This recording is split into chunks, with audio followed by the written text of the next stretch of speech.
இந்த பூமியில் மனிதன் ஏன் ராஜா தெரியுமா? அவன் வலிமையானவன் என்பதற்காக இல்லை, வேகமானவன் என்பதற்காகவும் இல்லை. மனித உடலில் இருக்கும் சில அதிசய திறன்கள்தான் நம்மை உலகின் மிக வெற்றிகரமான உயிரினமாக மாற்றியது. முதலில் அறிவு. நம்முடைய மூளை சிந்திக்கிறது, கற்பனை செய்கிறது, உருவாக்குகிறது. நகரங்கள் கட்டுகிறோம், விண்வெளிக்கே ராக்கெட் அனுப்புகிறோம். இது மனித அறிவின் சக்தி. இரண்டாவது, நடக்கும் விதம்.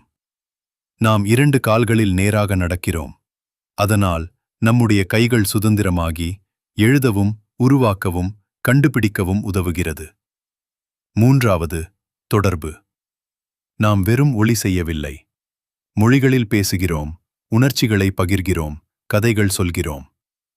இன்னொரு பெரிய திறன், தழுவி வாழும் சக்தி. கடும் குளிரிலும் கடும் வெப்பத்திலும் மனிதன் வாழ முடியும். இதுதான் மனிதனை தனித்துவமாக ஆக்குகிறது. மனிதன் ஆக இருப்பதே ஒரு சூப்பர் பவர். உங்கள் உடலை மதிக்குங்கள். அது உலகின் மிக முன்னேறிய இயந்திரம்.